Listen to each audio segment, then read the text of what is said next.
Bonjour. Aujourd'hui, je vous présente mon projet doctoral. Je suis la dernière présentation de la journée. Je vais ramener des messages qui ont été dits pendant la journée. Je trouve ça le fun parce que j'ai pu faire des liens là, au fur et à mesure des présentations. Mon sujet de doctorat, c'était vraiment comment on pouvait mieux soutenir les éducateurs à la petite enfance pour qu'ils facilitent la participation de l'enfant autiste. Donc, je me suis vraiment centrée sur les enfants autistes qui étaient intégrés dans les milieux pour mon projet. Puis je vais vous montrer un peu là, vers quoi ça l'a grossi finalement. Donc, pour le plan de la présentation, je vais commencer par vous dire, là, je n'irai pas dans les détails de comment on a développé l'intervention. Je vais juste vous présenter c'est quoi finalement qu'on a mis en place, puis qu'est-ce que ça a donné concrètement comme retombée dans les milieux. On va parler un peu de l'implantation, ramener des éléments qui ont été discutés là, pendant la journée, puis on va regarder un petit peu plus et après, puis on reste dans les paliers, puis on reste dans toutes les belles choses qui ont été dites aujourd'hui.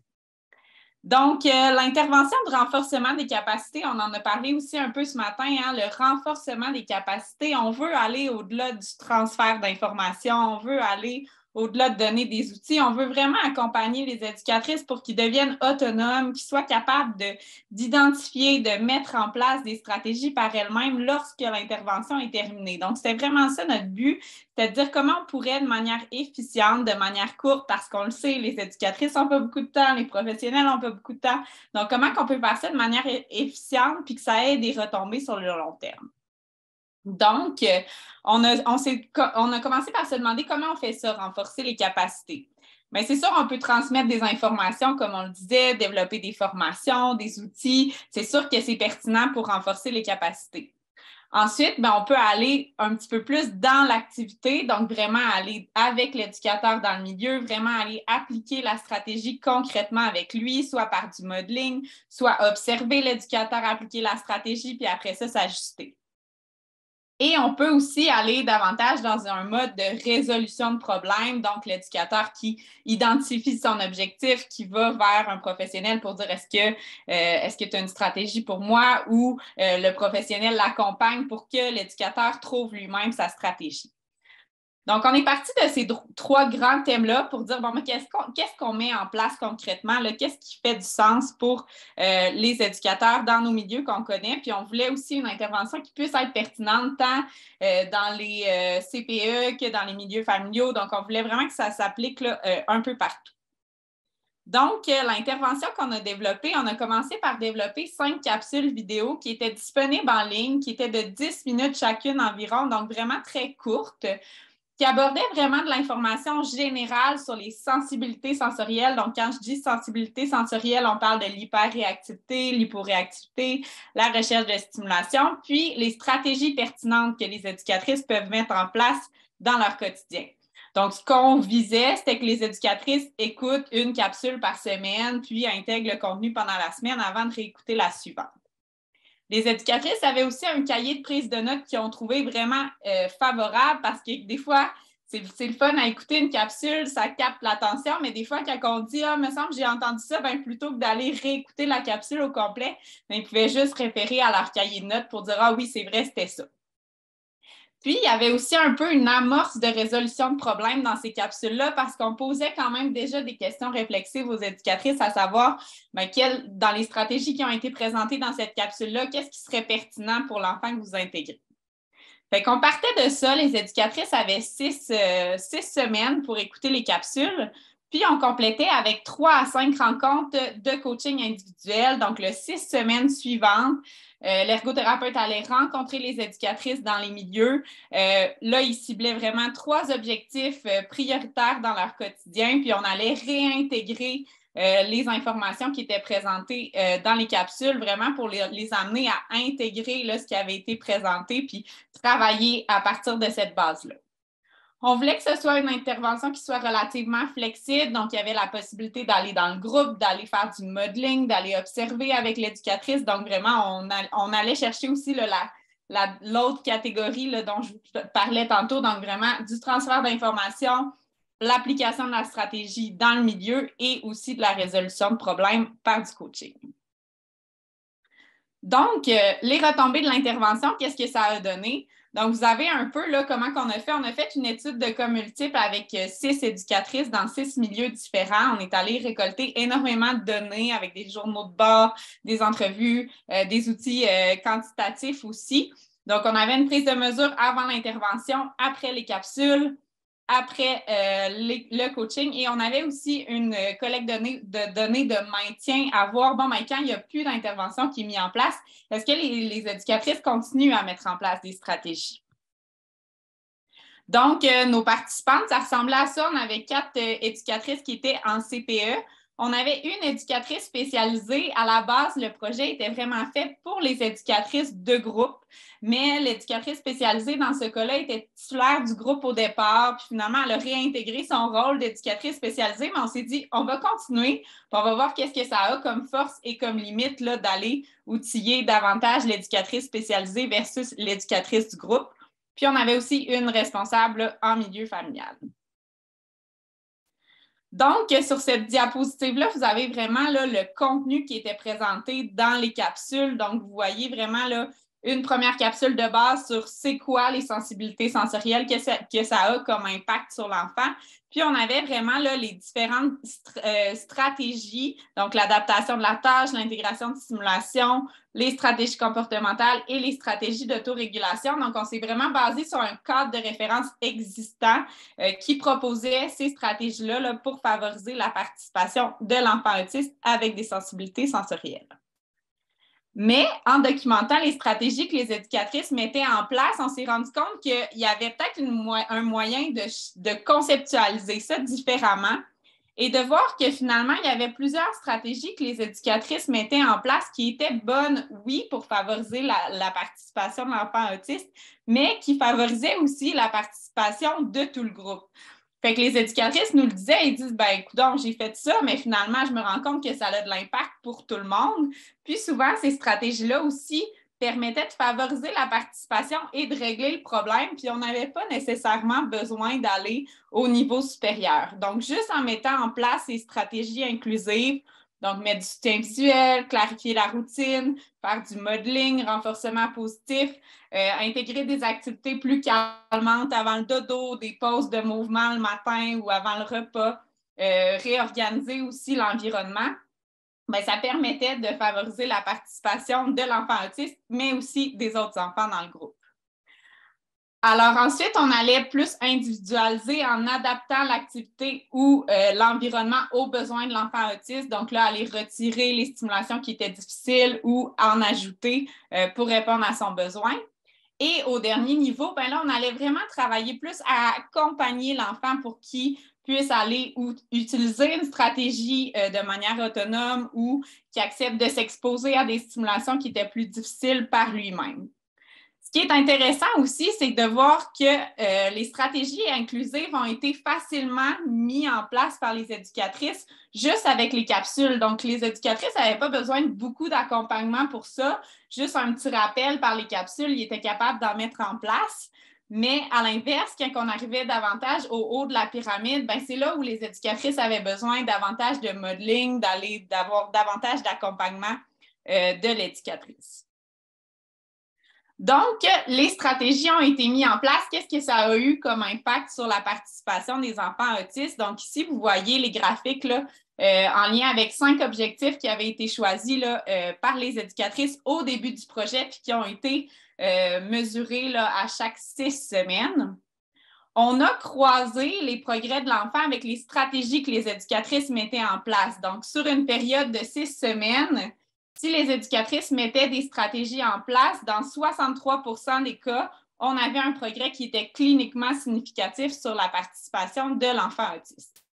Ce qu'on ne voit pas, par contre, c'est que parfois, il y avait des stratégies qui étaient mises en place. Le progrès, au départ, n'était pas cliniquement significatif, mais au bout de 2 semaines, ben, ça le devenait parce que le temps que l'enfant s'approprie la nouvelle routine ou les nouveaux changements, fait que ça, on ne peut pas nécessairement là, le faire ressortir de nos données, mais entre le début et la fin du projet, là, on a des progrès qui sont cliniquement significatifs pour tous les enfants là, quand on fait la moyenne là, des 5 objectifs.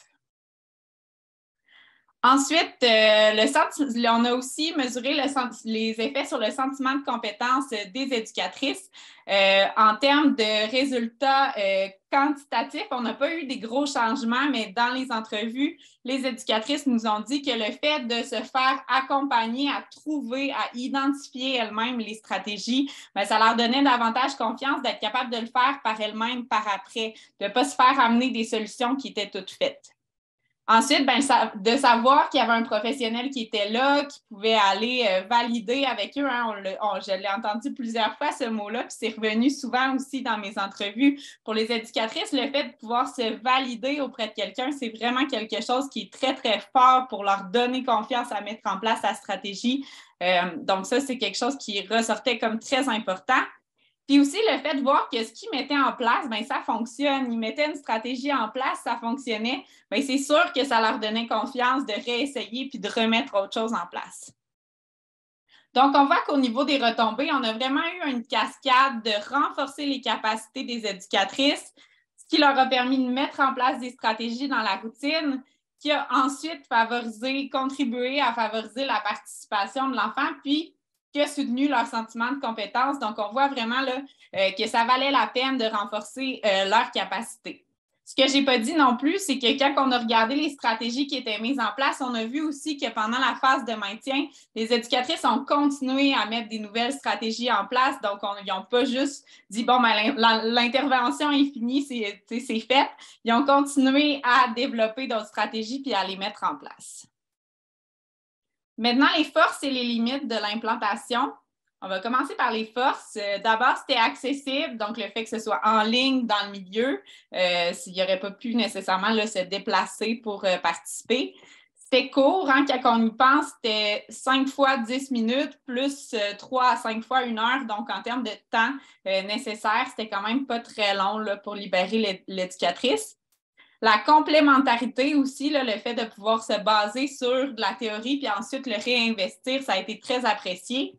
Et aussi toute la flexibilité. Dans le fond, ça pouvait se faire au moment où il voulait, de la manière dont il voulait, avec les objectifs qu'il voulait travailler. On pouvait aussi impliquer des collègues si jamais c'était quelque chose qu'ils souhaitaient. Donc, il y avait une grande flexibilité dans la manière de le faire.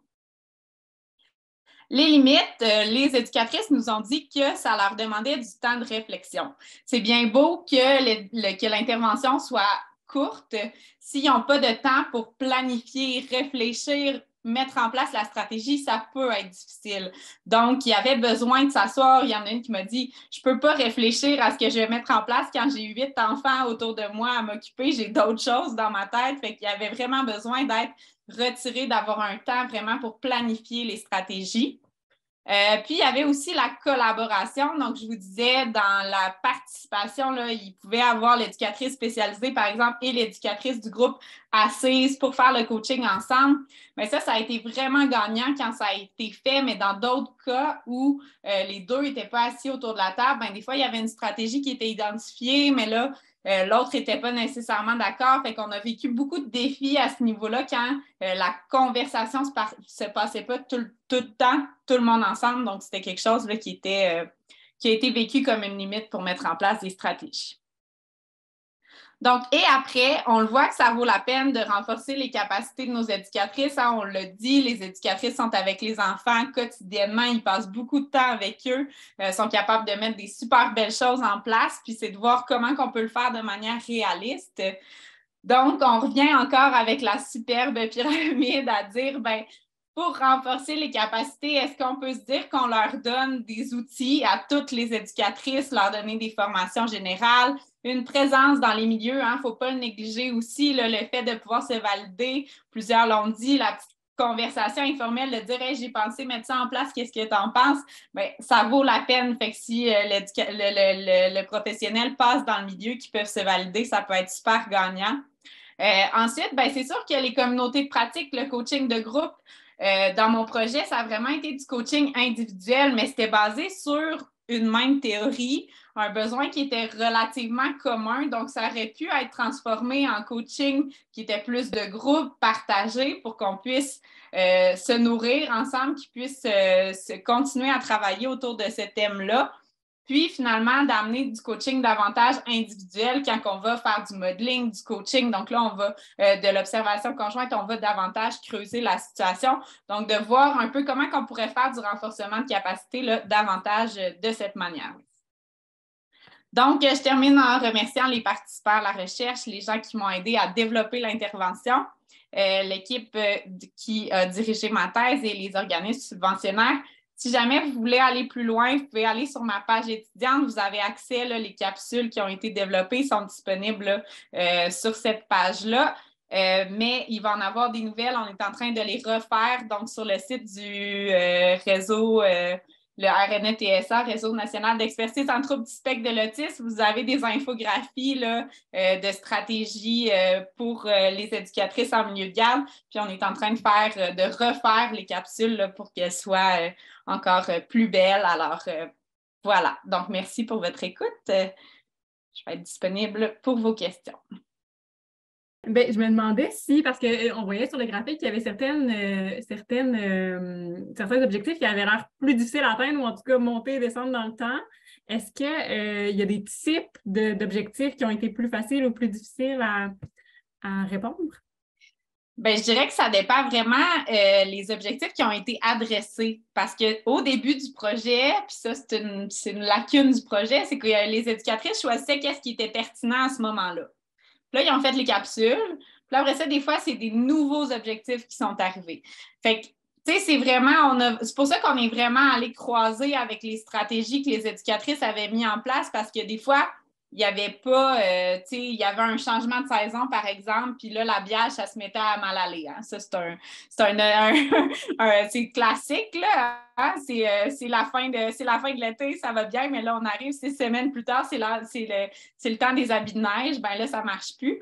Fait que des fois, on faisait la collecte de données, puis bon, ben là, c'était un défi, mais là, après ça, ou à l'inverse, hein, c'était un défi, puis là, c'était le printemps, ben on n'avait plus besoin de travailler ça.